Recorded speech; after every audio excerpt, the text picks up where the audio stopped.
Next chapter आता है probability. अब बेसिकली सबसे पहले ये समझना होता है कि प्रोबेबिलिटी का मीनिंग क्या होता है। तो हम लोग अगर डेफिनेशन की बात करें तो डेफिनेशन को तो हम लोग ये बोल सकते हैं it is a measure of uncertainty, ठीक है। या हम आसान भाषा में बोले तो हम लोग ये बोल सकते हैं कि चांसेस को मेजर करना, किसी भी इवेंट की चांसेस को मेजर करना, इसको हम लोग क्या बोलते हैं बेसिकली प्रोबेबिलिटी। अनसर्टेनिटी को मेजर करना बेसिकली। अनसर्टेनिटी का मीनिंग क्या है? फॉर एग्जाम्पल हम लोगों ने एक कॉइन उछाला, अब कॉइन उछाला तो हम लोगों को इसके रिजल्ट्स तो पता है कि क्या आएंगे, या तो हेड आएगा या टेल आएगा, लेकिन क्या हम लोग एग्जैक्टली बता सकते हैं क्या कि कौन क्या आएगा? नहीं, हम लोग एग्जैक्टली नहीं बता सकते। हमको रिजल्ट्स पता है कि क्या आएगा, लेकिन हम एग्जैक्टली ये नहीं बता सकते कि आएगा क्या कॉइन को टॉस करने पर। तो हम लोग ये बोल रहे हैं कि इसके चांसेस की, अगर मान लीजिए एक कॉइन को टॉस करने पर दो उसके आउटकम्स हैं, दो रिजल्ट्स हैं, हेड है या टेल है, तो हम लोग ये बोल सकते हैं कि हेड आने के चांसेस या टेल आने के, क्योंकि अनसर्टेन है, कुछ भी आ सकता है, तो इस अनसर्टेनिटी को मेजर करना ही प्रोबेबिलिटी होता है। क्लियर? अब सबसे पहले बात करते हैं प्रोबेबिलिटी। प्रोबेबिलिटी के लिए हम लोगों को कुछ बेसिक टर्मिनोलॉजी समझनी पड़ती है प्रोबेबिलिटी के लिए, उसके बाद हम लोग प्रोबेबिलिटी की बात करेंगे। तो उसमें सबसे पहले चैप्टर का नाम क्या होगा? प्रोबेबिलिटी। वेटेज की बात करेंगे तो मेंस के अंदर इसका एक क्वेश्चन आता है और एडवांस के अंदर इसका मिनिमम एक क्वेश्चन आता ही है। अब बात करते हैं प्रोबेबिलिटी डेफिनेशन, या सबसे पहले हम लोग रैंडम एक्सपेरिमेंट की बात करते हैं। प्रोबेबिलिटी को समझने के लिए हम लोगों को सबसे पहले ये समझना पड़ता है रैंडम एक्सपेरिमेंट क्या होता है। तो पहले मैं आप लोगों को आसान भाषा में समझाता हूँ, फिर उसके बाद हम मैथमेटिकल डेफिनेशन की बात करें। रैंडम एक्सपेरिमेंट होता क्या है? एक्सपेरिमेंट्स हम लोगों को आइडिया है कि क्या होता है, जो कि फिजिक्स और केमिस्ट्री लैब में आप लोग कर देंगे। अब उन एक्सपेरिमेंट की, उन साइंस एक्सपेरिमेंट की खास बात क्या होती है कि अगर हम लोग सेम कंडीशंस के अंदर सेम एक्सपेरिमेंट को रिपीट करते हैं तो उसके रिजल्ट सेम आते हैं। यस और नो? तो वो तो हो गए लैब वाले साइंस के एक्सपेरिमेंट्स हो गए। अब रैंडम एक्सपेरिमेंट क्या होता है कि ऐसे एक्सपेरिमेंट जिनको सेम कंडीशंस में रिपीट करने पर रिजल्ट चेंज हो सकते हैं कि रिजल्ट चेंज हो जाए, तो उन एक्सपेरिमेंट्स को बोलते हैं हम लोग रैंडम एक्सपेरिमेंट। रैंडम एक्सपेरिमेंट कैसा? फॉर एग्जाम्पल हम लोगों ने कॉइन लिया, सेम कॉइन को हम बार बार टॉस कर रहे हैं। अब हम लोग ये बोल रहे हैं कि सेम कॉइन को बार बार टॉस कर रहे हैं, तो क्या ये श्योरिटी है कि रिजल्ट सेम आएगा? पहली बार हो सकता है हेड आए, तो दूसरी बार हो सकता है कि टेल आए। एक डाई ली हम लोगों ने, एक डाई को थ्रो करा। अब एक डाई को थ्रो करा तो हम लोगों को ये तो पता है कि रिजल्ट क्या आएंगे, लेकिन एक डाई को, सेम डाई को बार बार थ्रो करने पे क्या आप ये बता सकते हो कि रिजल्ट सेम आएगा? नहीं। तो इन एक्सपेरिमेंट्स को बोलते हैं हम लोग रैंडम एक्सपेरिमेंट। अब इसकी मैथमेटिकल डेफिनेशन क्या होती है? इट इज एन एक्सपेरिमेंट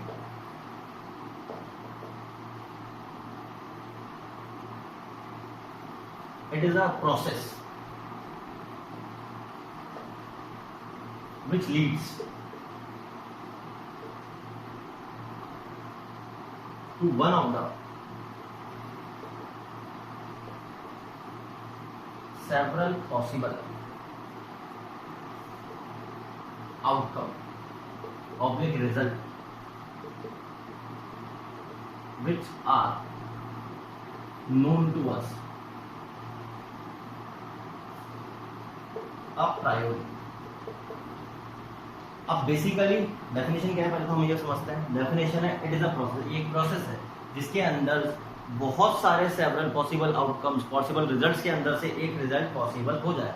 बहुत सारे रिजल्ट्स के अंदर पहले से जो हम लोगों को पता हो, अ प्रायोरी मतलब होता है कि हम लोगों को पहले से उसके रिजल्ट्स पता हो, लेकिन उन पॉसिबल रिजल्ट्स में से कोई भी एक रिजल्ट पॉसिबल हो जाए। अब इसके अंदर एक टर्मिनोलॉजी यूज कर रहे हैं हम लोग, आउटकम। तो ये आउटकम होता क्या है? आउटकम कुछ भी नहीं होता। आउटकम सिंपल सा ये बोल सकते हैं result of random experiment. Experiments के जो भी रिजल्ट होते हैं उसके लिए हम लोग वर्ड तो रिजल्ट ही यूज करते हैं, लेकिन जब हम लोग रैंडम एक्सपेरिमेंट की करते हैं बात, तो रैंडम एक्सपेरिमेंट में रिजल्ट वर्ड यूज करने की जगह हम लोग यूज करते हैं आउटकम्स। तो हम लोग बोलते हैं कि रिजल्ट्स ऑफ रैंडम एक्सपेरिमेंट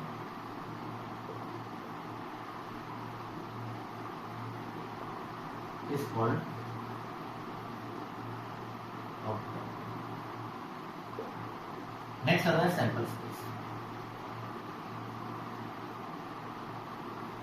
अब प्रोबेबिलिटी निकालने के लिए अगेन इसका इंपॉर्टेंट रोल होता है, ठीक है। अब सैंपल स्पेस होता क्या है? हम लोग ये बोल सकते हैं कि अगर हम लोग कोई भी रैंडम एक्सपेरिमेंट कर रहे हैं, तो उसके पॉसिबल आउटकम्स, अब रिजल्ट्स की जगह हम लोग वर्ड क्या यूज करेंगे? आउटकम। तो पॉसिबल आउटकम्स के सेट को हम लोग सैंपल स्पेस बोलते हैं। It is a set of all possible outcomes of a random experiment. It is a set of all possible outcomes of an random experiment. एक experiment के random experiment के जितने भी पॉसिबल रिजल्ट्स हैं उन सब को अगर हमने एक सेट में एनक्लोज कर दिया तो उसको हम बोलते हैं सैंपल स्पेस। अब सैंपल स्पेस की बात करते हैं हम थोड़ा डिटेल में। क्या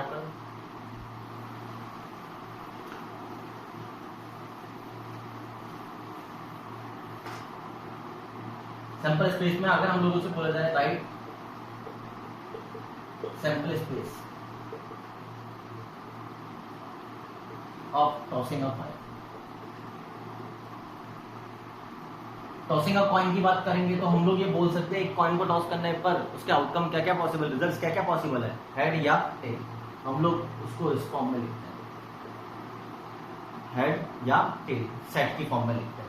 मान लीजिए write sample space of tossing 2 coin at a time. हम लोग बात कर रहे हैं कि 2 कॉइन को एक साथ अगर हम लोगों ने उछाला है तो एक साथ टॉस किया है तो उसके रैंडम एक्सपेरिमेंट में क्या क्या एलिमेंट्स आ सकते हैं। तो हम लोग बात करेंगे 2 कॉइन टॉस कर रहे हैं। अब 2 कॉइन टॉस कर रहे हैं तो क्या क्या पॉसिबिलिटी हो सकती है कि दोनों के ऊपर हेड हो, दोनों के ऊपर टेल हो, या एक के ऊपर हेड एक के ऊपर टेल हो। तो हम लोग इसको बोलेंगे हेड हेड, यानी कि दोनों के ऊपर हेड। हो सकता है कि पहले वाले पे हेड दूसरे वाले पर क्या है वो टेल, या हो सकता है पहले वाले पर टेल दूसरे वाले पे क्या है वो हेड, या दोनों के ऊपर क्या है वो टेल। क्लियर? अब मैं बात करूंगा write sample space of tossing 3 coin. अब 3 कॉइन को टॉस करने पर उसका सैंपल स्पेस क्या बनेगा।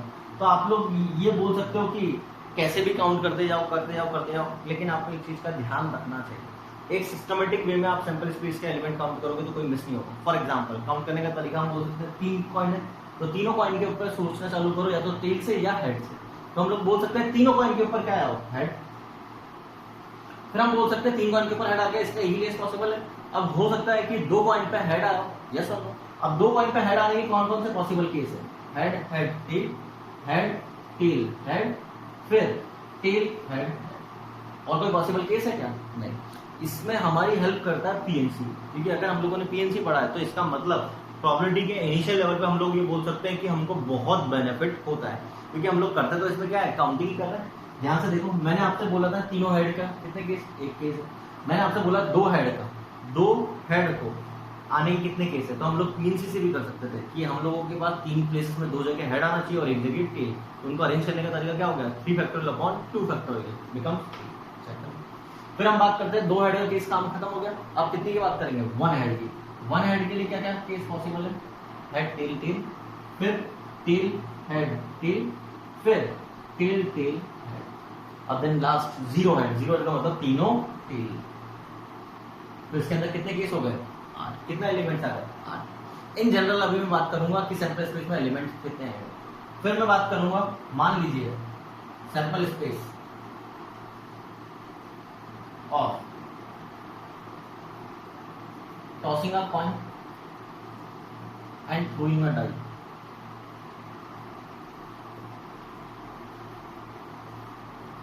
साइमल्टेनियस हम लोग एक डाई को एक कॉइन को साथ में टॉस और थ्रो कर रहे हैं, ठीक है। अब थ्रो कर रहे हैं तो सैंपल स्पेस में क्या आ सकता है, कॉइन तो क्या बताएगा कि हेड या टेल आ सकता है, डाई क्या बताएगी 1 2 3 4 5 6 कुछ भी आ सकता है। तो हम लोग क्या बोलेंगे, हो सकता है कि कॉइन के ऊपर हेड आया, डाई के ऊपर 1 आया, हो सकता है कॉइन के ऊपर हेड आया और डाई के ऊपर 2 आया, H3 लास्ट कहां तक आएगा, H6 तक। अब कौन से केसेस बनाएंगे, जब कॉइन के ऊपर टेल आया हो, डाई के ऊपर 1 आया, 2। फिर लास्ट केस, तो इसके अंदर n ऑफ s कितना हो गया, 12। यस और नो। अब मैं आपसे बात करूंगा इन जनरल अगर हम लोग बात करें सैंपल स्पेस में कितने एलिमेंट होंगे, तो सोच के देखो। मान लीजिए हम लोग एक एक्सपेरिमेंट कर रहे हैं, उसके m एलिमेंट्स हैं सैंपल स्पेस में, दूसरा एक्सपेरिमेंट कर रहे हैं उसके n है, तो दोनों को अगर हम एक साथ करेंगे, इनसे पढ़ा था ना, इसको क्या बोलते हैं हम लोग, m इंटू एन टू, यानी कि total experiment final simultaneous experiment के अंदर सैंपल स्पेस में कितने एलिमेंट्स आएंगे, तो हम लोग क्या बोलेंगे, m इंटू, ध्यान से देखना, एक कॉइन को टॉस करने पर उसके अंदर सैंपल स्पेस में कितने एलिमेंट्स थे, 2। अब हम लोगों ने 2 कॉइन को टॉस करा, तो पहला के लिए 2, दूसरे के लिए 2, दोनों को साइमल्टेनियसली करना है, तो उनके मल्टीप्लाई हो गए, तो कितने हो गए, 2 इंटू 2 4। अगर हम लोग 3 कॉइन को टॉस कर रहे हैं, तो 3 कॉइन को टॉस कर रहे हैं, तो हम लोग क्या बोलेंगे कि पहले वाले के लिए 2, दूसरे वाले के लिए 2 और तीसरे वाले के लिए 2, तीनों को साइमल्टेनियसली कर रहे हैं, तो कितना हो जाए, 2 इंटू 2 इंटू 2 बिकम्स 8। हम लोग बात कर रहे हैं, एक कॉइन को टॉस करा और एक डाई को थ्रो करा। एक कॉइन के लिए सैंपल स्पेस में एलिमेंट्स होते हैं 2 और एक डाई के लिए होते हैं 6। तो हम लोग क्या बात करेंगे कि जब इन दोनों को साथ में फेंक रहे हैं, तो हम इसका मतलब क्या बोलेंगे कि 2 इंटू 6 बिकम्स 12। तो इन जनरल हम लोग क्या बोल सकते हैं, m into n rule use करके। ये तो हो गया सैंपल स्पेस। अब हम लोग बात करते हैं इवेंट की।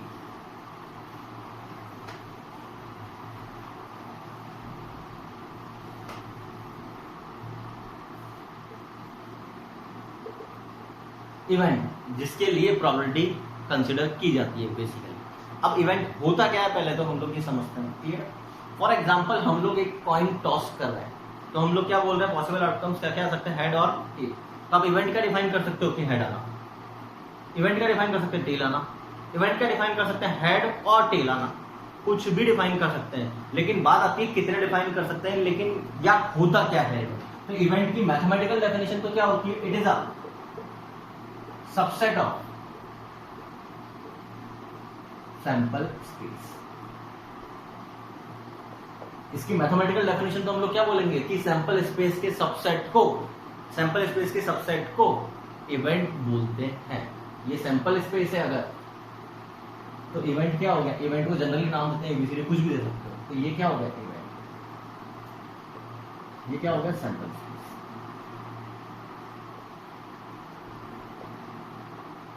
अब बस ये ध्यान रखना होता है कि मैथमेटिकल डेफिनेशन तो क्या कहती है कि it is a subset of sample space. अब कई बार क्या होता है कि इवेंट को लिखने में मैथमेटिकली तो लिख सकते हैं subset of a sample space, event को लिखने में कई बार उसकी वर्बल लैंग्वेज लिख सकते हैं और कई बार ऐसा होता है कि हम लोग उसकी वर्बल लैंग्वेज नहीं लिख पा रहे। मीनिंग क्या है वर्बल लैंग्वेज का, सोच कर रखना। मैं आपसे बात करूंगा कि इन टॉसिंग अ कॉइन, एक कॉइन को टॉस कर रहे हैं, सैंपल स्पेस क्या आएगा, हेड और tail. Then event can be, event can be, अब इवेंट होता क्या है, सबसेट ऑफ सैंपल स्पेस। अब आप मेरे को ये बताएंगे इसके सबसेट क्या होते हैं। पहला सबसेट क्या होता है, यस नल सेट, याद आ रहा है। फिर दूसरा एक एलिमेंट को लेकर बनाया गया, फिर नेक्स्ट 2 एलिमेंट को लेकर बनाया गया। इससे ज्यादा पॉसिबल है क्या, नहीं। तो ये सारे इसके क्या हैं, इवेंट, सारे इवेंट्स हैं। कितने इवेंट्स डिफाइन हो गए, 4। लेकिन अब मैं आपसे पूछूंगा कि इसको पूछोगे लैंग्वेज में क्या बोलोगे, इवेंट, इसको क्या बोल सकते हैं, in tossing a coin, in tossing a coin occurrence of head. इसको क्या बोल दिया कि अगर हम एक कॉइन टॉस कर रहे हैं तो हेड आना, इसको हम लोगों ने इवेंट बोल दिया। इसको वर्बल लैंग्वेज में डिफाइन करना है तो आसान है हमारे लिए, क्या कि in tossing a coin occurrence of tail, tail आने को हम लोगों ने क्या डिफाइन कर दिया, इवेंट। हम लोग इसकी बात करते हैं। अब इसको कैसे डिफाइन करोगे, हेड और टेल को वर्बल लैंग्वेज में बोल सकते हैं कि हो सकता है हो जाए और नहीं हो कई बार, लेकिन मैथमेटिकली ये इवेंट है, ये आपको हमेशा ध्यान रखना है। फॉर एग्जाम्पल अगर हम इसको लैंग्वेज में बोलना चाहें तो हम ऐसा लैंग्वेज बोलनी पड़ेगी जिसके अंदर हेड और टेल कुछ भी आ जाए, हमको कुछ फर्क ना पड़े। तो हम लोग यही यूज करेंगे, क्या, in tossing a coin occurrence of head और टेल। तो ऑब्वियसली सोच के देखो, एक कॉइन टॉस करने में या तो हेड आ सकता है या टेल, तो उसके सैंपल इवेंट में क्या आ जाएगा, हेड या टेल। बात करते हैं आप इसके अगर वर्बल लैंग्वेज में रिप्रेजेंट करना है तो इसको कैसे करेंगे, तो इसको कैसे करेंगे, ये नल है, यानी कि ऐसा इवेंट जो नहीं हो रहा, तो इसका मतलब क्या बोलेंगे, क्या वर्बल लैंग्वेज बोलेंगे। तो हम ये बोल सकते हैं in tossing a coin occurrence of head and tail. एक कॉइन टॉस करने पर हेड और टेल कभी आ सकते हैं क्या, वो तो फ्लिप साइड होते हैं, कभी भी एक साथ आ सकते हैं क्या, नहीं। हम लोगों ने इसका इवेंट को इसी तरह से डिफाइन कर दिया।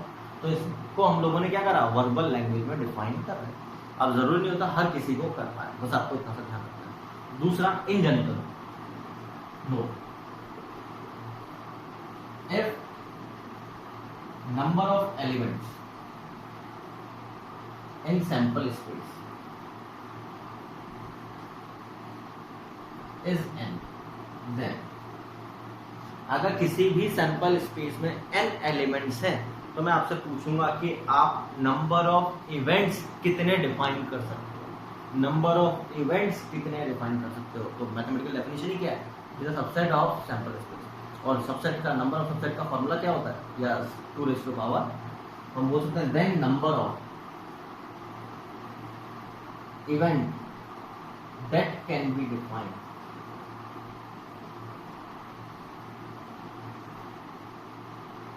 इज इक्वल टू, क्या होगा, 2⁻, एंड 2⁻. स्टार्ट करें।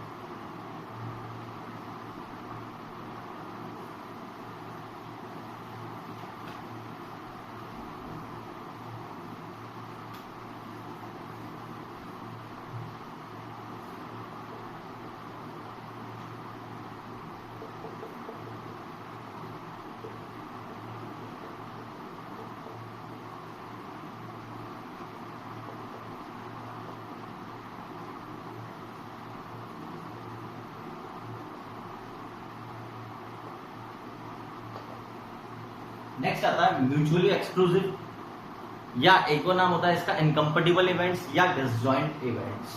तो सबसे ज्यादा काम आने वाला नाम होता है ये म्यूचुअली एक्सक्लूसिव, जो कि हर क्वेश्चन के अंदर हम लोगों को अगर लिखा हुआ मिलेगा तो जनरली प्रिफर यही होता है, म्यूचुअली एक्सक्लूसिव। वैसे इस नाम से आपको थोड़ा सा आइडिया लगा होगा इसका इवेंट का। हम लोगों ने डिसजॉइंट सेट्स पढ़े थे। डिसजॉइंट सेट्स क्या होते थे, ऐसे दो सेट्स जिनके बीच में कॉमन एलिमेंट ना हो। तो ऑब्वियस है यहाँ पर भी क्या मीनिंग निकलने वाला है कि ऐसे दो इवेंट्स जिनके बीच में कॉमन एलिमेंट ना हो। तो हम लोग ये बोल सकते हैं two events A and B are called mutually exclusive if they have no common element mathematically,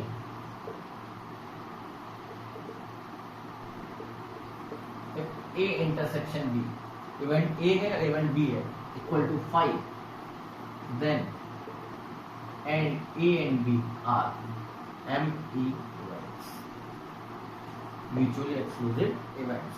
दो इवेंट, आसान से डेफिनेशन है क्या कि दो इवेंट्स को म्यूचुअली एक्सक्लूसिव कब बोलेंगे, जब दोनों के बीच में कॉमन एलिमेंट ना हो। आसान सा एग्जांपल भी लेते हैं। For example in throwing a die,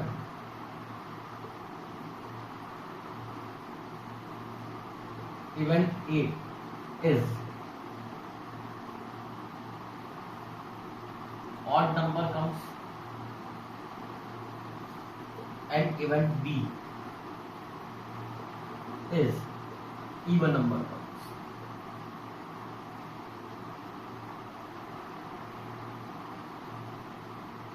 Then check A and B are mutually exclusive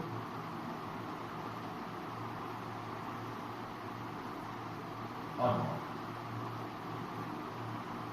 हम लोग एक क्या कर रहे हैं, डाई थ्रो कर रहे हैं। अब डाई थ्रो कर रहे हैं तो सैंपल स्पेस क्या होगा, 1 2 3 4 5 6।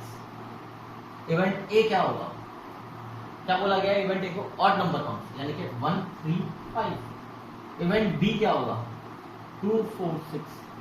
अब ए इंटरसेक्शन बी देखो, क्या हम बोल सकते हैं फाई है। तो इसका मतलब ये क्या है, म्यूचुअली एक्सक्लूसिव इवेंट। क्लियर है क्या मीनिंग हो रहा है, बेसिक मीनिंग समझना है, अभी फिर हम प्रैक्टिस करेंगे। तो म्यूचुअली एक्सक्लूसिव इवेंट्स का मतलब क्या होगा, ऐसे दो इवेंट्स जिनके बीच में कॉमन एलिमेंट ना हो। स्टार्ट करें।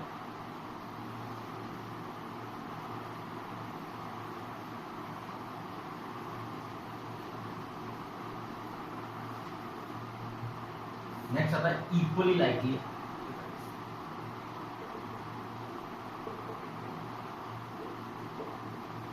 Equally likely events. मीनिंग क्या है, नाम से थोड़ा सा आइडिया लग रहा है, इक्वली लाइकली, एक जैसे इवेंट, इक्वली लाइकली। अब एक जैसे का मैथमेटिकल डेफिनेशन में क्या मीनिंग हो सकता है, तो हम लोग यहाँ पे पढ़ क्या रहे हैं, प्रोबेबिलिटी। प्रोबेबिलिटी का मतलब क्या है, चांसेस। तो हम लोग ऐसा बोल सकते हैं दो इवेंट्स जिनके चांसेस सेम होने के, हम लोग क्या बोलेंगे, इक्वली लाइकली। मैथमेटिकल डेफिनेशन क्या लिखेंगे, two events A and B are said to be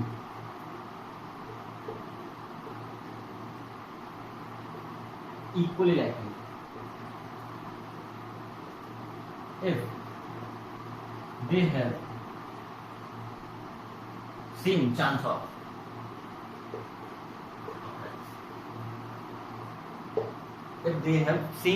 of occurrence. For example, again example ले सकते हैं, in throwing a die,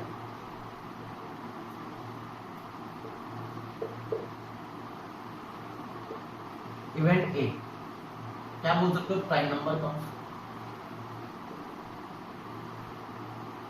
event be even number cons.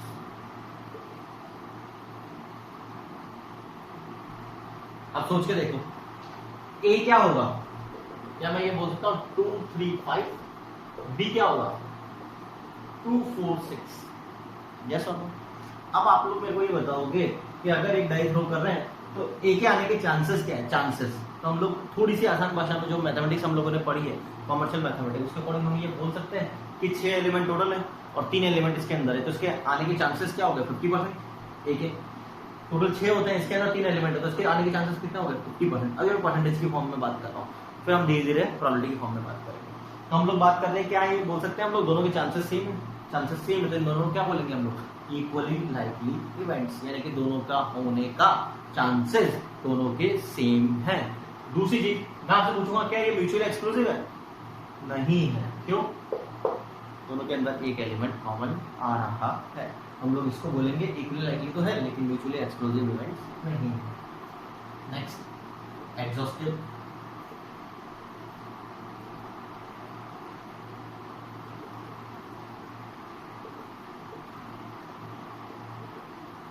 Exhaustive set of events. अब हम बात कर रहे हैं एग्जॉस्टिव सेट ऑफ इवेंट्स होते क्या हैं। तो हम लोग आसान भाषा में ये बोल सकते हैं, दो या दो से ज्यादा इवेंट्स, दो या दो से ज्यादा इवेंट्स टुगेदर दे कवर, यानी कि उन सबको कंबाइन करने पर सैंपल स्पेस मिल जाए, उन सबको कंबाइन करने पर सैंपल स्पेस मिल जाए, पूरा सैंपल स्पेस कवर हो जाए, तो उन सेट ऑफ इवेंट्स को हम लोग क्या बोलते हैं, उन सेट ऑफ इवेंट्स को हम लोग क्या बोलते हैं, एग्जॉस्टिव सेट ऑफ इवेंट्स। तो हम लोग बोलेंगे if 2 or more than 2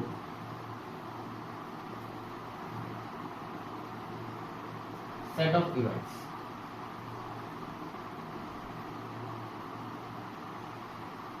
cover the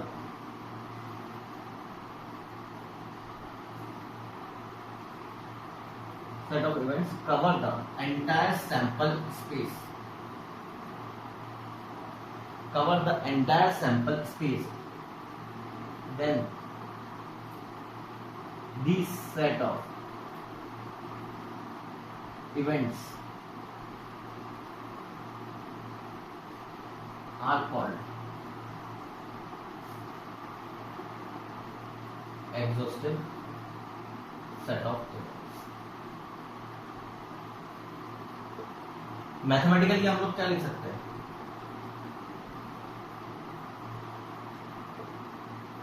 events A, B, C are such that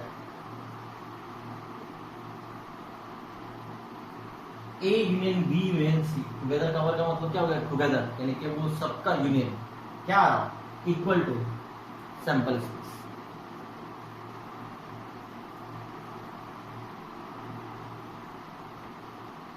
then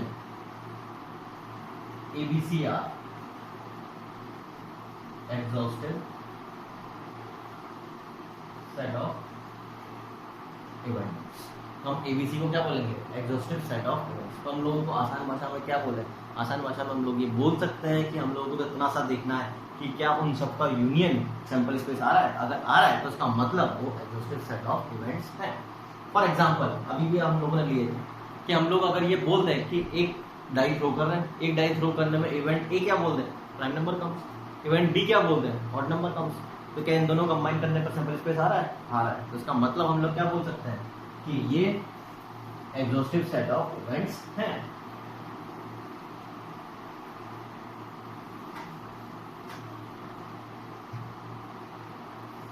example, in throwing a die,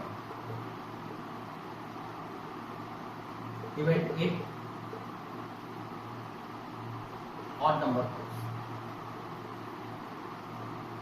event B even number comes. So here A and B equal to S. So A and B are exhaustive set of events. मान लीजिए if a card is drawn, मान लीजिए हम लोग ये बात कर रहे हैं कि एक डेक ऑफ कार्ड है। डेक ऑफ कार्ड के बारे में चलो एक काम करूंगा, इसके बाद मैं पहले आपको डेक ऑफ कार्ड का इंट्रोडक्शन दे दूंगा। अगर आप लोगों को पता है तो बहुत अच्छी बात है, लेकिन नहीं पता है प्लेइंग कार्ड्स के बारे में तो पता होना चाहिए, क्योंकि प्लेइंग कार्ड्स के अंदर पीएनसी बोलो या प्रोबेबिलिटी उसके अच्छे क्वेश्चंस बनते हैं। तो अभी मैं उसके बारे में लूंगा। क्लियर? अगर मान लीजिए इसी के अंदर also if C equal to prime number comes,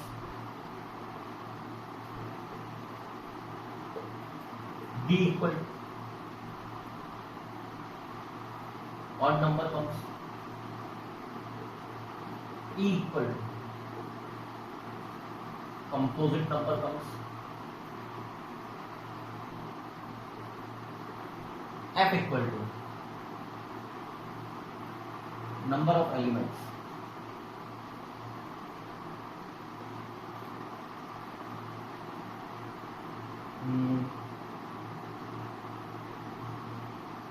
in singleton set. ये number of element in singleton set. तो अब आप लोगों को ये चेक करना है, check which of the following are exhaustive? A, C, D, B, C, D, E, C, C, D, F और D, C, E, F। चलो सी और डी। सी का मतलब तो क्या हो गया? Prime number comes. Prime number का मतलब कितना कितना हो गया? 2 3 5। ऑड नंबर कम्स का मतलब 1 3 5। Composite number comes, composite number comes का मतलब कितना हो गया? कंपोजिट नंबर कौन से होते हैं? 4 and 6। और number of elements in a singleton set, number of element कितने होते हैं? 1। ये सब बात करें। अब सोच कर बताओ, सी एंड डी कंबाइन होकर क्या एग्जॉस्टिव पूरा सैंपल स्पेस दे रहा है क्या? नहीं। क्यों? कौन मिसिंग है? 1 आ रहा है, 2 आ रहा है, 3 आ रहा है, कौन नहीं आ रहा? 4 and 6। इसका मतलब ये नहीं दे रहा है। सी डी ई की बात करते हैं हम लोग। सी डी ई के अंदर 1 आ रहा है, 2 आ रहा है, 3 आ रहा है, 5 आ रहा है। कंपोजिट नंबर कवर कर रहे हैं तो 4 और 6 आ गया, तो इसका मतलब ये एग्जॉस्टिव सेट ऑफ इवेंट्स है। हाँ है। उसके बाद सी डी एफ देखो, सी डी एफ इसके अंदर 1 आ रहा है, 2 आ रहा है, 3 आ रहा है, 5 आ रहा है। फिर एफ के साथ हम लोगों ने लिया 1, आया क्या? अब सी ई एफ देखो, सी प्राइम नंबर कम 2 3 5, कंपोजिट नंबर कम तो 2 3 4 5 6, इसके साथ में यूनियन करा तो 1 आ गया, यानी कि हम लोग ये बोल सकते हैं ये भी एग्जॉस्टिव सेट ऑफ इवेंट्स है। चेक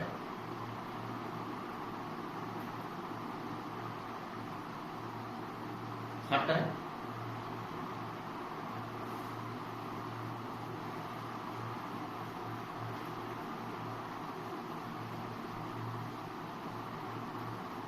अब एक बार मैं आप लोगों को प्लेइंग कार्ड्स का इंट्रोडक्शन दे देता हूं, उसके बाद हम आगे बात करेंगे। प्लेइंग कार्ड्स में होते कितने कार्ड्स हैं? 52, जोकर इंक्लूड नहीं होता। तो हम लोग सबसे पहले तो प्लेइंग कार्ड्स की जो ये गड्डी होती है उसको बेसिकली बोलते हैं हम लोग डेक ऑफ कार्ड। उसको हम लोग बोलते हैं डेक ऑफ कार्ड।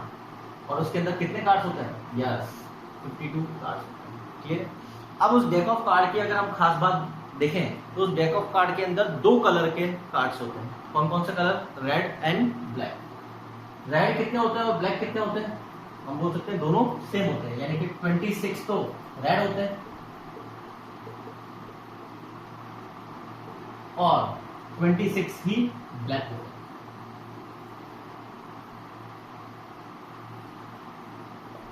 हैं। अब हम लोग रेड की बात करेंगे, ब्लैक की बात करेंगे।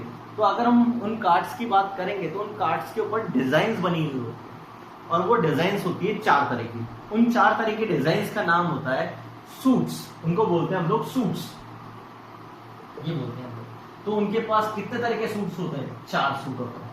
उसमें पहला रेड कलर के अंदर आप लोग देखोगे तो पहला सूट होता है diamond, sorry heart. Red colour का बना हुआ होता है, उसके अंदर हार्ट इस तरह का शेप बना हुआ होता है, इसको बोलते हैं हम लोग हार्ट, फर्स्ट सूट। फिर रेड कलर के अंदर अगर आप एक और शेप देखोगे तो एक शेप होता है डायमंड की तरह, इसको हम लोग बोलते हैं डायमंड। जब हम लोग ब्लैक कार्ड्स को देखेंगे तो उसमें 2 तरह के शेप्स होते हैं। एक शेप होता है ऐसा वाला और इस शेप को बोलते हैं हम लोग स्पेड, और एक शेप होता है ये वाला।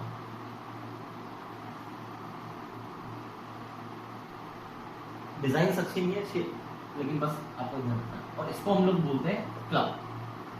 अब बात आती है कि रेड के अंदर 2 सूट्स होते हैं, डायमंड और हार्ट। डायमंड और हार्ट के अंदर कितने कितने कार्ड्स? दोनों के अंदर 13 कार्ड्स, 13 कार्ड्स, 13 कार्ड्स। स्पीड की बात करोगे, अगेन 13 स्पीड, और इसके अंदर भी 13 कार्ड्स।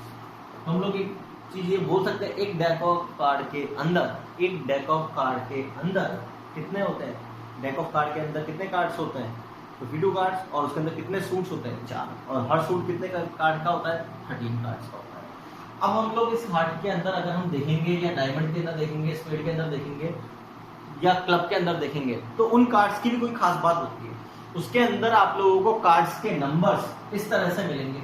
इन 13 कार्ड्स के अंदर होता है सबसे पहले ए लिखा हुआ होता है एक कार्ड के ऊपर। इस एक कार्ड का नाम, ए का नाम होता है एस, इसको बोलते हैं हम लोग एस। फिर होते हैं उसके अंदर नंबर कार्ड्स। नंबर कार्ड्स का मतलब होता है उनके ऊपर लिखा हुआ होता है 2, 3, 4 अप टू 10 तक होते हैं। टोटल कितने कार्ड? वो एक इसके पास है एस, और इसका 2, 3, 4 up to 10।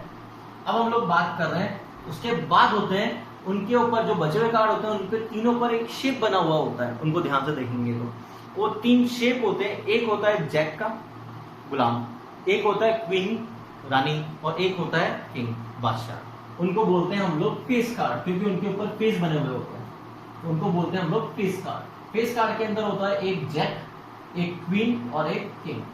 Jack, queen and king.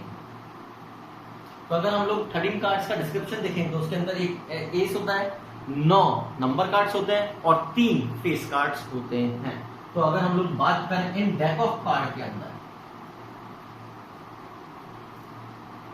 Number of face card कितने होंगे? सोच कर देखो, एक सूट के पास 3 है तो 4 सूट्स के पास कितने हो जाएंगे? 12। नंबर ऑफ एस, एस कितने होंगे? यस, एक सूट के बाद 1 है तो 4 सूट के बाद 4। Number of jack 4, number of queen 4, और नंबर ऑफ किंग 4। ठीक है? अगर हम लोग डेक ऑफ कार्ड के अंदर या इस एक सूट के अंदर बात करें, सबसे बड़ा नंबर कौन सा होता है, सबसे बड़ा कार्ड कौन सा होता है, या सबसे छोटा कार्ड कौन सा होता है, तो हम लोग बोलेंगे smallest card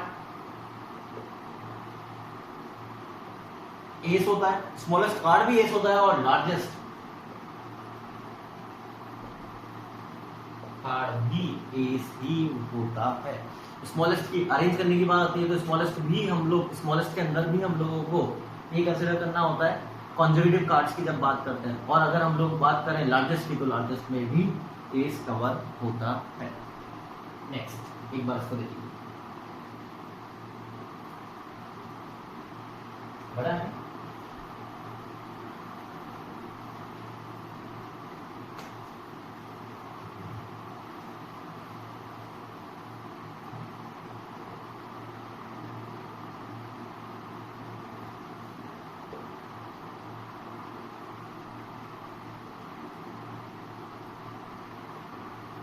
In throwing a die, find number of events that can be defined. तो इसका आंसर कितना आएगा? थ्रोइंग अ डाई, तो डाई के अंदर सैंपल स्पेस के अंदर कितने एलिमेंट्स होते हैं? 1 2 3 4 5 6 एलिमेंट्स। तो आंसर कितना आएगा इसका? 2 raised to the power 6 without becomes 64 here। मान लो कंसिडर अ टेट्राहेड्रन डाई,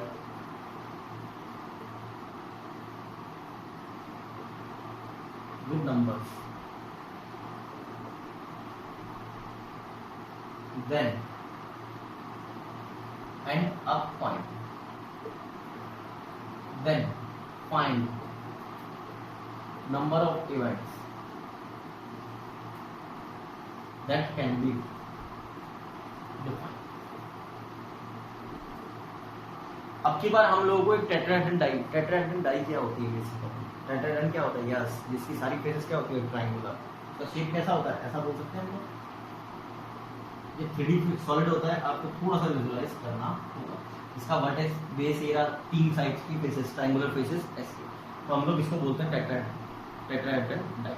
तो आप बात कर रहे हैं एक टेट्राहेड्रन डाई है और एक कॉइन है, इन दोनों को आप साइमल्टेनियसली थ्रो कर रहे हो। तो आप लोगों को नंबर ऑफ इवेंट्स बात कर रहे हैं। तो सबसे पहले सैंपल स्पेस में क्या आएगा?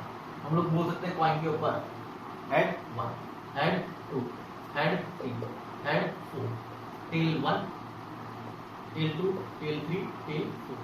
तो आंसर कितना आएगा? 2 raised to the power 8, 2 raised to the power 8। एक बार बात करें हम लोग next.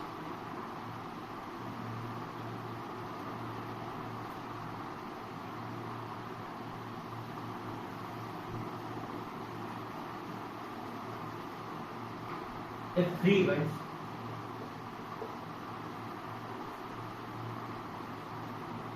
A, B, C are exhaustive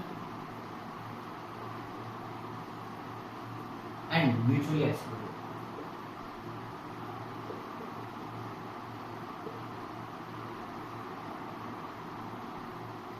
and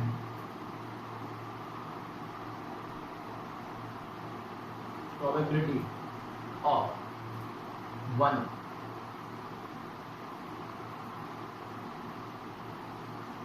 event is square of other and half of third,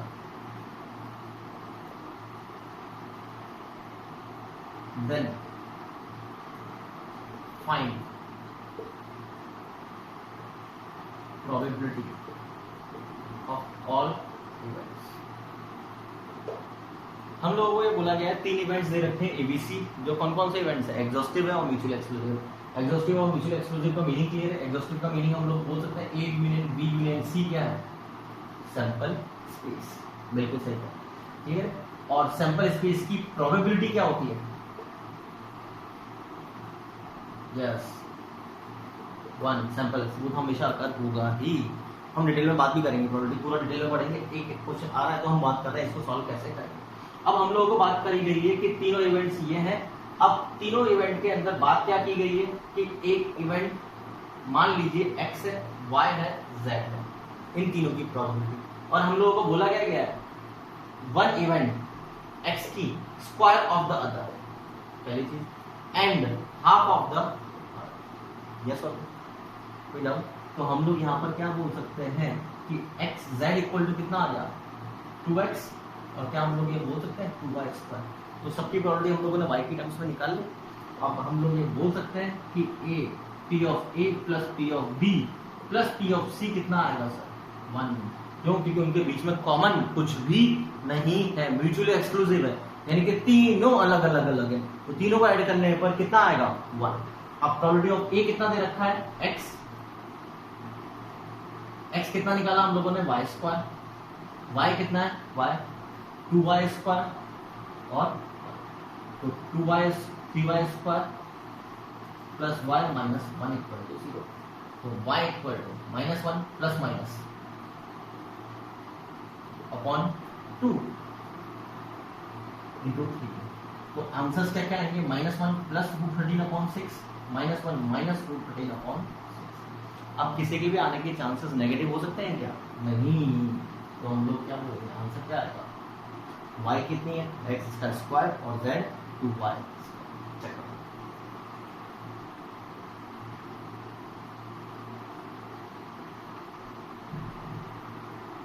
start करें। Next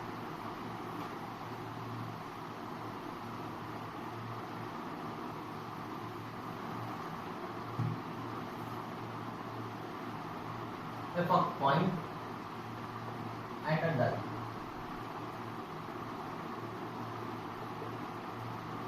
thrown simultaneously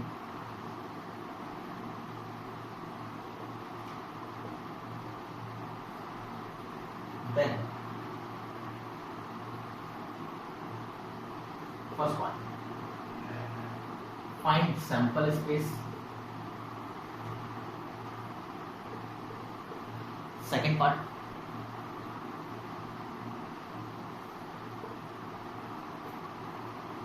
how many events are possible, third part define the event H1 T1 verbally, fourth part define the event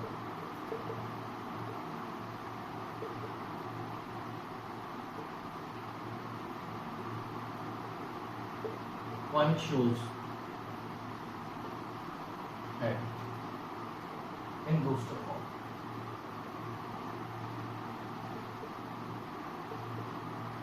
in 4 question को मान लो आपको answer करना है।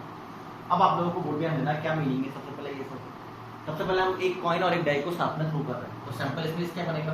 Yes H1 H2 H6 फिर T1 T2 T6। Yes और first part का answer. Second number of events कितने define कर सकते हैं?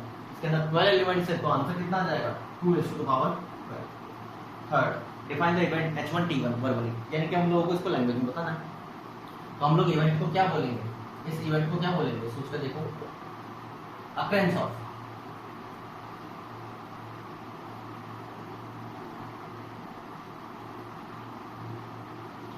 ऑफ सोच कर देखो H1 T1, यानी कि क्या चीज फिक्स हो रखी है? नंबर। कॉइन के ऊपर तो कुछ भी आ जाए हेड और टेल, तो हम लोग क्या बोल सकते हैं इसको? Occurrence of coin die shows number 1। और फोर्थ पार्ट हम लोगों को बोला गया coin shows head. Roster form क्या होता है? Listed form. क्या होगा? कॉइन शोज हेड आएगा, हेड के साथ में 1 आ सकता है, 2 आ सकता है, 3 आ सकता है, 4 आ सकता है, 5 आ सकता है एंड 6 आ सकता है। चेक करो, बड़ा आ गया। नेक्स्ट, अब नेक्स्ट क्वेश्चन बेसिकली आपको तीनों म्यूचुअली एक्सक्लूसिव हो गया, इक्वली लाइकली हो गया या एग्जॉस्टिव हो गया, इनको तीनों को बेसिकली समझते कैसे हैं ये आप लोगों को बढ़िया तरीके से देखना है।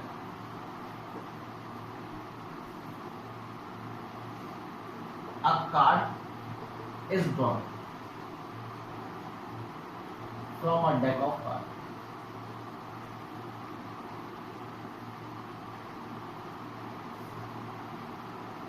and events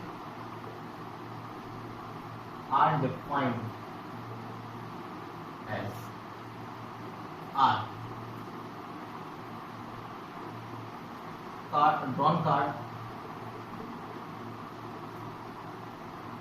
is red. R event define हो गया, ड्रॉन कार्ड इज रेड। उसके बाद B drawn card is black. फिर C, drawn card is club.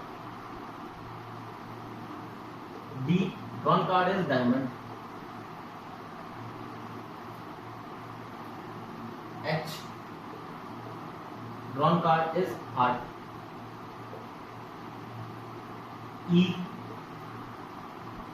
Drawn card is spade. K, drawn card is king. L, drawn card is number 10। Drawn card है, उसके ऊपर number क्या आ रहा है? 10। ये इवेंट्स डिफाइन किए गए हैं। Then check the following events.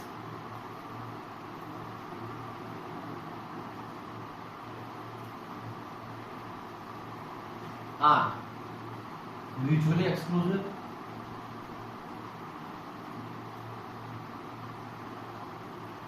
equally likely,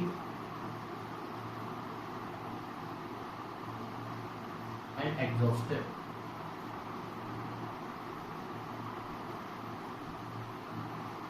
set of. अब यहाँ पे हम लोग कुछ सेट ऑफ इवेंट्स लिखेंगे, उनके बारे में बताना है कि वो तीनों में से कौन कौन सी प्रॉपर्टी को फॉलो करते हैं। तो हम लोग इसको कॉलम की फॉर्म में करते हैं। यहाँ पर इवेंट्स लिखते हैं, यहाँ M A mutually exclusive, equally likely, और यहाँ पर एग्जॉस्टिव। इवेंट्स है हमारे पास आरबी, आरबीसी, RCH,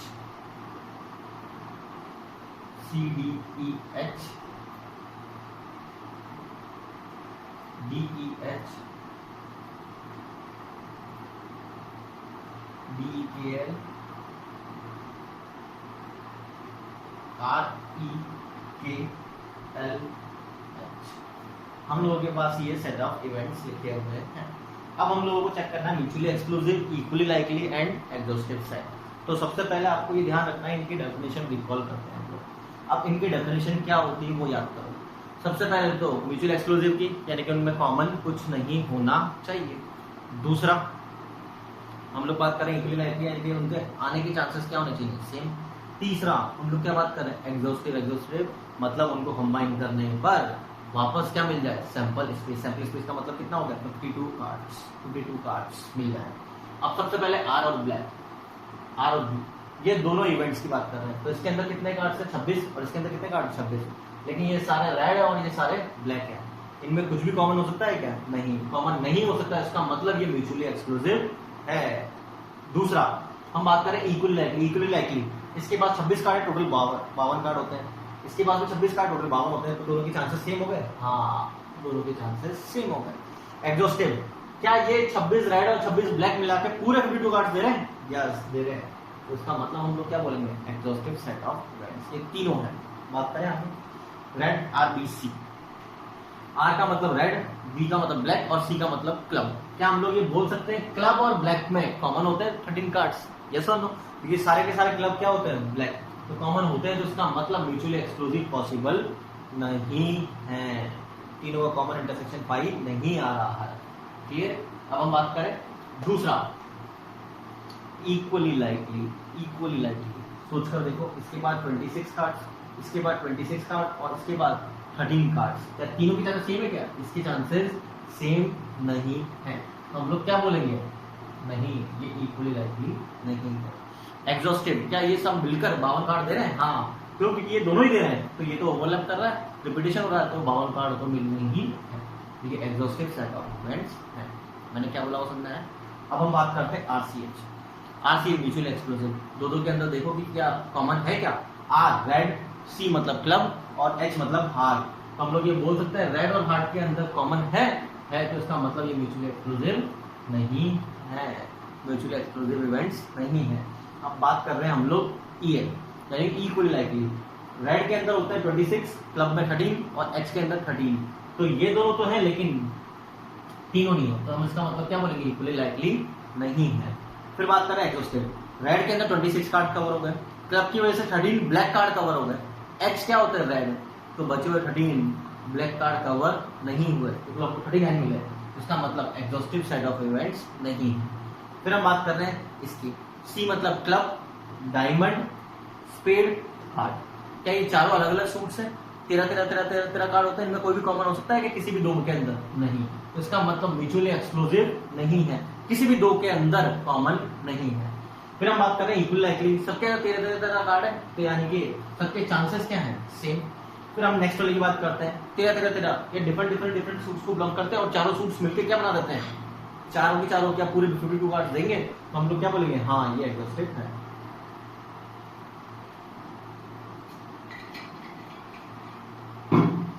और एग्जॉस्टिव है तो हम लोग क्या बोलेंगे? अब बात करते हैं डायमंड, स्पीड और हार्ट।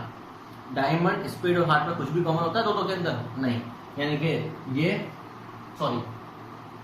म्यूचुअली एक्सक्लूसिव है, ये वाला म्यूचुअली एक्सक्लूसिव है, कॉमन नहीं था दोनों के अंदर। इसके अंदर दोनों के अंदर कॉमन होता है? नहीं। यानी कि ये म्यूचुअली एक्सक्लूसिव है। अब हम बात कर रहे हैं इसकी बात, इक्वली लाइकली, 13 कार्ड इसके बाद, 13 कार्ड इसके बाद, 13 कार्ड इसके बाद, यस एग्जॉस्टिव होंगे। लाइक 13 कार्ड मिस हो रहे हैं, तो हम लोग क्या बोलेंगे? क्लब वाले, तो हम लोग ये बोलेंगे कि ये exhaustive set of events. Diamond, speed, king और नंबर 10 वाला कार्ड। आओ, क्या बोल रहा है ये?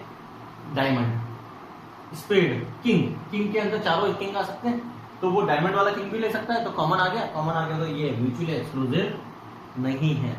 इसके बाद 13 कार्ड होते हैं, इसके बाद 13 कार्ड, इसके बाद 4 और इसके बाद 4, क्या ये इक्वली लाइकली होंगे? नहीं। अब इसके बाद डायमंड के बाद 13, स्पीड के बाद 13, 26 कार्ड्स हो गए। अब बचे हुए 26 कार्ड इनसे मिलेंगे क्या? नहीं। तो इसका मतलब ये है कि उसकी सेट ऑफ इवेंट्स नहीं है। नेक्स्ट, रेड, ये वाला कौन सा है? Speed, king. क्या मैं ये बोल सकता हूँ किंग और रेड में भी कॉमन आ सकता है, स्पीड और किंग में भी कॉमन आ सकता है? तो इसका मतलब म्यूचुअली एक्सक्लूसिव तो कॉमन, म्यूचुअली एक्सक्लूसिव नहीं है। इक्वली लाइकली, इसके बाद 26 कार्ड, इसके बाद 13 कार्ड, इक्वली लाइकली नहीं है। अब एग्जॉस्टिव में सोचते हैं, 26 इसके पास है रेड कार्ड, ये ब्लैक कलर के होते हैं, तो 26 प्लस 13, 39 कार्ड्स तो हो गए। और 39 कार्ड्स के बाद किंग, दोनों रेड और एक स्पीड वाला कवर हो गया होगा, एक ही तो बचा होगा, एक बचते ही 40 कार्ड्स हो जाएंगे। फिर ये क्या लिखा हुआ है? एल, ये क्या लिखा हुआ है? एच, ये बोल सकता हूँ सारे के सारे रेड में कवर हो गए, तो उसको तो भूल जाओ। 40 के बाद एल का मतलब क्या हो गया? नंबर 10 वाला, नंबर 10 में 2 रेड है तो इसमें कवर हो गए, एक स्पीड इसमें कवर हो गया, एक और बचेगा, यानी कि 41 कार्ड, 52 कार्ड्स नहीं हम लोग ये बोल सकते हैं। चलो बड़ा आया।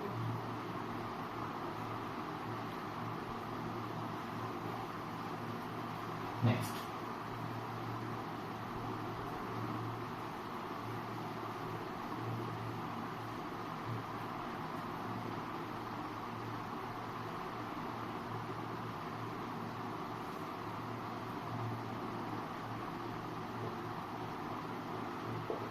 नेक्स्ट आता है कंपाउंड इवेंट। कंपाउंड इवेंट तो पढ़ लिया हम लोगों ने।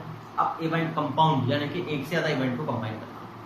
कंबाइन कैसे करते हैं? सीधी सी बात है, हम लोग ये बोल देंगे साइमल्टेनियसली, ठीक है? तो हम लोग ये बोल सकते हैं व्हेन 2 और more than 2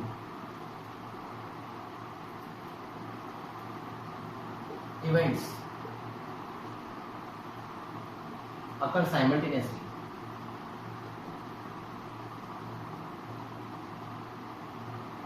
then they are called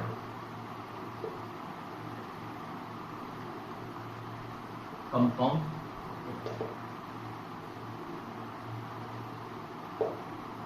meaning क्या है? मान लो एक डाई थ्रो कर रहे हो, एक डाई थ्रो कर रहे हो, तो हम लोग ये बोल देंगे इवेंट क्या डिफाइन करते हैं? इवेंट ए डिफाइन कर देते हैं prime number count, event B define कर देते हैं ऑड नंबर काउंट। तो प्राइम नंबर और ऑड नंबर दो इवेंट डिफाइन कर दिया, भाई काम करते हैं। हम लोग एक ऐसा इवेंट डिफाइन कर देते हैं कि in throwing a die number is prime and odd, दोनों को हम लोगों ने क्या कर दिया? एक साथ कर दिया, एक साथ कर दिया, तो इसको क्या बोलेंगे हम लोग? Compound event. अभी हम लोगों ने एग्जांपल लिखे थे, हम इनको क्या बोल सकते थे? कंपाउंड इवेंट, कि दो इवेंट्स को हम लोग अलग अलग चेक कर रहे थे। अब इनके बीच में एंड लगा देंगे कि साइमल्टेनियसली अक्रेंस करवा देंगे इनकी, ये क्या हो जाएंगे? कंपाउंड इवेंट्स हो जाएंगे। ये इसका मीनिंग होता है। अब बात आती है प्रोबेबिलिटी की। प्रोबेबिलिटी का बेसिक डेफिनेशन तो क्या होता है, पहले हम वो बात करते हैं।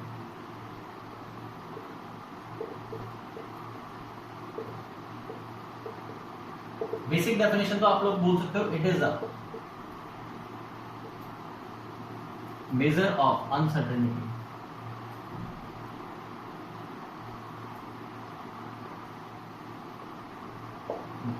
ये बेसिक मीनिंग होता है कि अनसर्टेनिटी को मेजर करना प्रोबेबिलिटी। लेकिन हमारे काम क्या आती है, classical definition,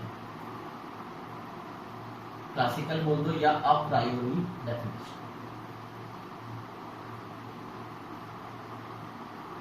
of probability.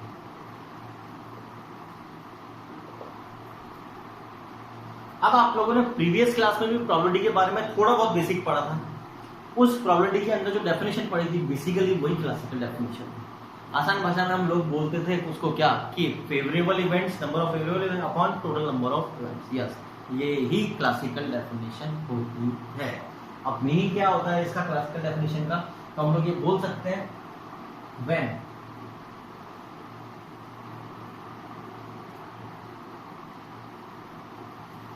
if an experiment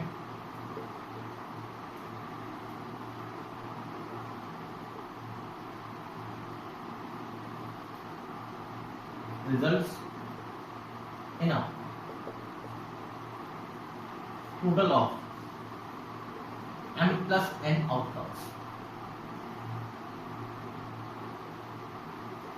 which are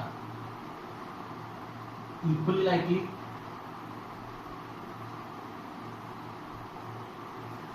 and mutually exclusive,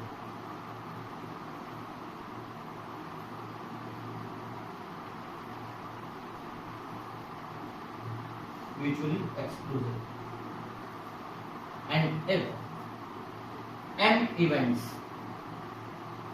m outcomes are favorable to an event A and n outcomes are unfavorable to an event A, then अब हम लोग इसको लिखते कैसे हैं, प्रोबेबिलिटी को ध्यान से। सबसे पहले हमको डेटा क्या दे रखा है कि हमारे पास टोटल आउटकम्स कितने हैं, m प्लस n, टोटल आप n भी बोल सकते थे, कुछ भी बोल सकते, टोटल आउटकम्स हम लोगों को m प्लस n दे रखे हैं। m प्लस n आउटकम्स में वो क्या है, सारे आउटकम्स की खास बात क्या है कि वो सारे इक्वली लाइकली हैं और म्यूचुअली एक्सक्लूसिव, यानी कि उन आउटकम्स में आपस में आप ऐसा नहीं है कि रिजल्ट्स को रिपीट करवा दो, हेड और हेड को 2 बार लिया, टेल और टेल को 2 बार ले लिया, वो सारे रिजल्ट्स की आने के चांसेस, सारे रिजल्ट्स के आने के चांसेस क्या है, सेम। फॉर एग्जांपल एक डाई थ्रो कर रहे हो, डाई थ्रो करने पर 1 2 3 4 5 6 6 के 6 आउटकम के आने के चांसेस तो क्या होते हैं, सेम, सब बराबर है। आप लोगों ने ऐसा थोड़ा करा डाई के अंदर 6 को रख करके 2 लिख दिया उस पर, तो उसको हम बोलते हैं अनबायस्ड डाई, अनफेयर। वो फेयर थोड़ा है, वो तो आपने मैनिपुलेट कर दिया। तो फेयर डाई या अनबायस्ड डाई क्या होती है, जिसके अंदर सारे स्टैंडर्ड डाई, जिसके अंदर 1 2 3 4 5 6 सारे नंबर, इनमें सारे नंबर्स के आने के चांसेस क्या हो, सेम। क्लियर। तो हम बात कर रहे हैं कि अगर उनमें सबके आने के चांसेस सेम और उन आउटकम्स में आपस में कुछ भी कॉमन ना हो तो, और उनमें m आउटकम्स तो क्या हो, फेवरेबल, और n आउटकम्स क्या हो, unfavourable, then probability of occurrence of event A is defined as P of A। इसको लिखने का तरीका होता है P of A। P of A मतलब probability of event A, probability of occurrence of event A is equal to m upon n। आसान भाषा में हम लोग बोल सकते हैं m upon n, और बोल सकते हैं P of A equal to number of favorable outcomes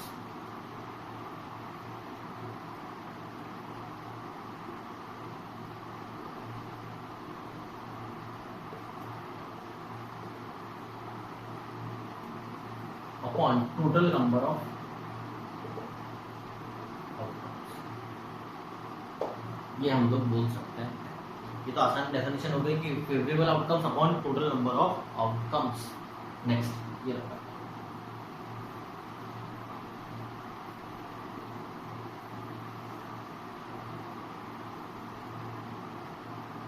अब इसके अंदर आप लोगों को ध्यान क्या देना है वो समझना है पी ऑफ ए हम लोगों ने पढ़ तो क्या लिया, m अपॉन n, कि फेवरेबल कितने हैं, total m plus n, total m plus n, total m plus n, ये total number of outcomes m plus n। सोच कर देखना आपको, क्या मैं ये बोल सकता हूँ m की मिनिमम वैल्यू कितनी हो सकती है, 0, और मैक्सिमम वैल्यू क्या हो सकती है, क्या मैं ये बोल सकता हूँ total m plus n when n 0, yes और नो?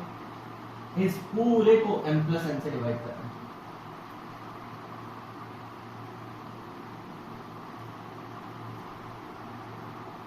ऑब्जर्व करो, यस और नो? तो ये कितना आ गया, 0, ये प्रोबेबिलिटी ऑफ ए और ये 1।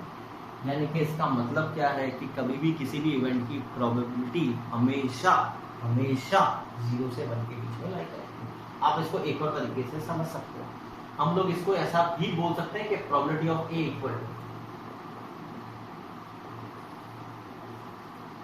n of a upon n of s।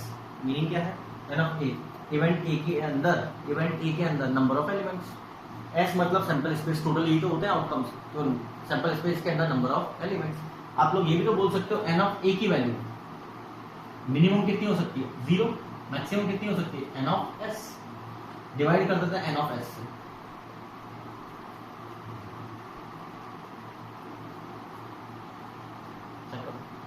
तो ये तो कितना हो जाएगा, 0, ये कितना होता है प्रोबेबिलिटी ऑफ ए, और ये कितना होता है, तो इसको बोलते हैं हम लोग कि प्रोबेबिलिटी की वैल्यू हमेशा 0 से 1 के बीच में होती है। दूसरा केस 1, अगर इसकी वैल्यू 0 हो जाए तो उसका मीनिंग क्या होगा, प्रोबेबिलिटी ऑफ 0, प्रोबेबिलिटी ऑफ ए 0, यानी कि इवेंट ए के अंदर एक भी एलिमेंट पॉसिबल नहीं है। क्या मीनिंग होगा इसका, सोच कर देखो, इवेंट ए के अंदर एक भी एलिमेंट पॉसिबल नहीं है, यानी कि इवेंट ए पॉसिबल नहीं है, इवेंट ए पॉसिबल नहीं है, वो कभी भी अकर नहीं होगा।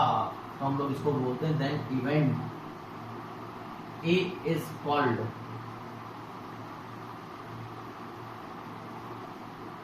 Impossible event. Second, if P of A equal to 1 का मतलब क्या हुआ, सोच कर देखो, इवेंट ए के अंदर सारे के सारे वो एलिमेंट है जो सैंपल स्पेस में है, यानी कि सैंपल स्पेस जो भी है वो पूरा इवेंट ए है। इसका मतलब हम ये बोल सकते हैं इवेंट ए के अंदर तो कुछ भी करो, आप टॉस करोगे या कुछ भी कॉइन की बात करो, कोई भी रैंडम एक्सपेरिमेंट करोगे तो वो पॉसिबल होगा ही सही हमेशा, और उसको हमेशा ही पॉसिबल होगा, तो उसको बोलते हैं हम लोग then event A is called sure event, क्योंकि वो तो डेफिनेटली होना ही है। ये इक्वल टू 1 होने का मतलब क्या हो गया कि वो तो होना ही है, उसको बोलते हैं हम लोग श्योर इवेंट। ये पहली चीज। दूसरी, अब प्रोबेबिलिटी के अंदर कई बार क्वेश्चंस में 2 टर्मिनोलॉजी आप लोगों को मिलेगी, वो क्या होती है वो आपको ये समझना है, वो आपको याद भी रखनी होती है directly. First, odds in favor of event A, ये लैंग्वेज आपको डायरेक्टली मिलेगी कि odds in favor of event A, odds in against। तो इसका मीनिंग होता है directly ratio of favourable to the unfavourable. Event A के फेवरेबल इवेंट्स क्या थे, m और n। अब इसका फायदा क्या होता है, कभी भी आपको अगर ऑड्स इन फेवर दे रखा है तो क्या हम उससे प्रोबेबिलिटी निकाल सकते हैं क्या, बिल्कुल, क्योंकि ये रेशियो किसका होता है, favourable upon unfavourable. For example 2:3 है, तो फेवर कितने कर रहे हैं 2 और अनफेवर कितने कर रहे हैं 3, तो प्रोबेबिलिटी क्या हो जाएगी, फेवरेबल अपॉन टोटल 2/5। दूसरा होता है odds against in event A, that is against आ गया, तो क्या आ जाएगा पहले अनफेवरेबल, अगेन ये रेशियो ही होता है, लेकिन अनफेवरेबल पहले फिर फेवरेबल, ये हो जाएगा n/2। क्या हम इससे प्रोबेबिलिटी निकाल सकते हैं, हाँ, unfavourable is to favourable. For example 7:3, तो अनफेवरेबल 7 कर रहे हैं और फेवर 3 कर रहे हैं, तो प्रोबेबिलिटी क्या हो जाएगी 3/5।